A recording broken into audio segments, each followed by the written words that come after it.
नमस्ते साथीहरू, दरेश सोल्टी युट्युब च्यानलमा यहाँहरूलाई पुनः स्वागत छ। नेपालमा आफ्नै नाम वा ब्रान्डको .com.np डोमेन पूर्ण रूपमा कसरी निशुल्क दर्ता गर्ने र निशुल्क रूपमै वर्डप्रेस मार्फत एउटा प्रोफेसनल वेबसाइट कसरी बनाउने भन्ने फ्री वेबसाइट क्रिएसन सिरिजको आजको दोस्रो दिनमा छौँ हामी। डे 1 को भिडियोमा हामीले .com.np डोमेन के हो र यसका फाइदाहरू के छन्, यो भिडियोको सिरिज बनाउनुको उद्देश्य के हो भन्ने बारे कुरा गरेका थियौँ। यदि त्यो भिडियो हेर्न छुटाउनु भएको छ भने माथि आई बटन वा डिस्क्रिप्सनमा दिएको लिङ्कबाट हेर्न सक्नुहुन्छ। आजको डे 2 को भिडियोमा भने हामी अफिसियल वेबसाइट register.com.np मा गएर नयाँ खाता कसरी खोल्ने भन्ने कुरा प्र्याक्टिकल्ली सिक्नेछौँ। त्यसैले भिडियोको अन्तिमसम्म ध्यान दिएर हेर्नुहोला। म हुँ खड्गदरे, च्यानलमा फेरि स्वागत छ। त लागौँ कम्प्युटर स्क्रिनतिर।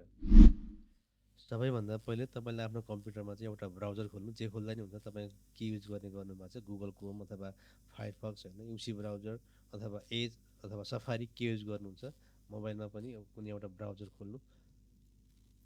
यसरी खोलिसकेपछि अब तपाईँले register.com.np जानुपर्छ। यो चाहिँ नि मर्केन्टाइल कम्युनिकेसनको चाहिँ .com.np डोमेन रजिस्ट्रेसनको लागि चाहिँ अफिसियल वेबसाइट हो, register.com.np। यसमा जानु। त्यसपछि तपाईँहरूले यहाँ यस्तो इन्टरफेस देख्नुहुन्छ। यहाँनिर युजर लगइन भन्ने बटन छ, यहाँ जानु। त्यसपछि तपाईँले यहाँ पहिलोपटक खाता खोल्नु, तपाईँले पहिले खोलिसक्नु भएको छ भने सिधा यसरी चाहिँ नि यहाँबाट लगइन गर्नुभयो भने भयो होइन। यदि तपाईँले फर्स्ट टाइम गर्दै हुनुहुन्छ भने यो क्रिएट युजरमा जानु। क्रिएट युजरमा क्लिक गरिसकेपछि हामीलाई चाहिँ यहाँ विवरण भर्नुपर्ने हुन्छ। तपाईँले आफ्नो विवरण भन्नुहोस् होइन, यो नेम। त्यसपछि तपाईँले यहाँ यो इमेल चाहिँ नि एकदमै तपाईँको जेन्युन इमेल हुनुपर्छ है। यसमा सबै कम्युनिकेसन यसबाटै हुन्छ। तपाईँको एकाउन्ट खोल्ने बित्तिकै त्यसमा भेरिफिकेसन इमेल जान्छ होइन। त्यसले गर्दाखेरि तपाईँले चाहिँ यहाँ आफ्नो एकदमै भ्यालिड इमेल राख्नु होला, यो इमेल होइन। मैले अहिले 3-4वटा खाता खोलिसकेको छु, त्यसैले गर्दाखेरि मैले चाहिँ गरेर देखाइनँ होइन। तपाईँले चाहिँ आफ्नो इमेल राख्नु होला। त्यसपछि पासवर्ड चाहिँ तपाईँले एटलिस्ट एउटा अप्पर केस भनेको क्यापिटल लेटर हुनु पऱ्यो, एउटा क्यापिटल लेटर, एउटा अङ्क पनि हुनु पऱ्यो र मिनिमम 7 क्यारेक्टरको हुनु पऱ्यो र कुनै पनि एउटा चाहिँ @ ह्यासहरू यस्तो साइनहरू पनि युज गर्नु होला होइन।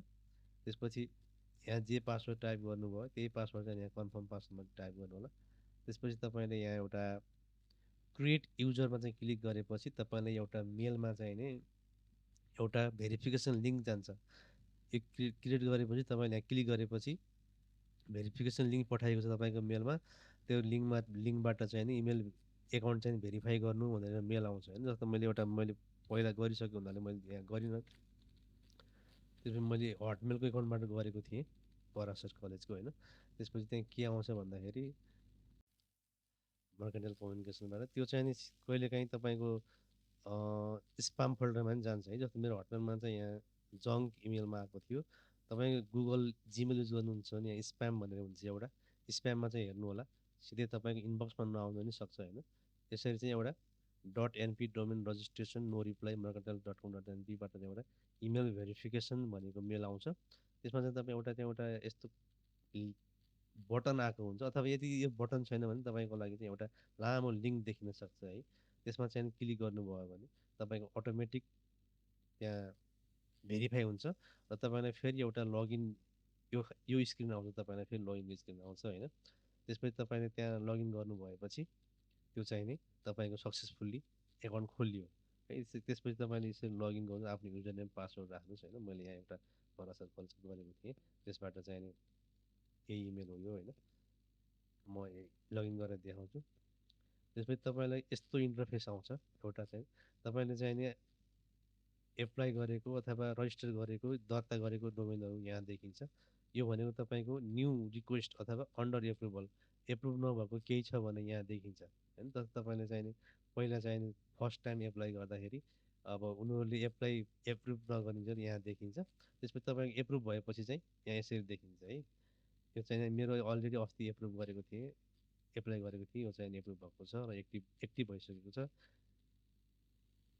न्यू चाहिँ यहाँ आएर बसेको हुन्छ अनि एप्रुभ भएपछि चाहिँ यहाँ आएर बसेको हुन्छ। यदि तपाईँले चाहिँ कुनै चाहिँ नि केही इन्फर्मेसनहरू चेन्ज गर्नुभयो भने पनि यो स्ट्याटसमा हेर्नुपर्ने हुन्छ। जस्तो तपाईँले यो डिएनएसहरू इन्फर्म गर्नुभयो भने अन्डर डिएनएस के भनेर आउँछ एउटा एउटा यस्तै खालको एक्टिभ आउँदैन अरू ओड आउँछ है त। त्यसपछि पछि हेरौँला होला त्यो। यति गरेपछि तपाईँ चाहिँ अब आफ्नो .com.np रजिस्टर गर्नको लागि तयार हुनुभयो। अब यसपछिको हामी अर्को भागमा चाहिँ हामीले यो .com.np अथवा .edu.np org.np चाहिँ कसरी रजिस्टर गर्ने त्यतातिर लाग्नेछौँ है त। ल बधाई छ, तपाईँले सफलतापूर्वक रजिस्टर .com.np मा आफ्नो अकाउन्ट बनाउनु भएको छ। अब डे 3 को भिडियोमा के हुन्छ त? अब डे 3 को भिडियोमा हामी .com.np डोमेन पाउनका लागि चाहिने आवश्यक कागजातहरू जस्तै नागरिकता, पासपोर्ट वा मतदाता परिचय पत्र, कभर लेटर कसरी तयार पार्ने, इन्फिनिटी फ्री र यही अनफ्री जस्ता फ्री होस्टिङका लागि नेम सर्भर कसरी मिलाउने, डोमेन सेभ गरी कसरी वर्डप्रेस र एसएसएल सर्टिफिकेट निशुल्क रूपमा इन्स्टल गर्ने भन्ने बारे पुरा डिटेलमा सिक्नेछौँ। यदि तपाईँलाई आजको भिडियो मन पर्यो भने लाइक, सेयर र सब्सक्राइब गर्न नबिर्सनुहोला। कुनै प्रश्न वा जिज्ञासा भए तल कमेन्ट गर्न पनि नबिर्सनुहोला। डे 3 को भिडियोमा हामी फेरि भेट हुनेछौँ। तबसम्मका लागि नमस्कार।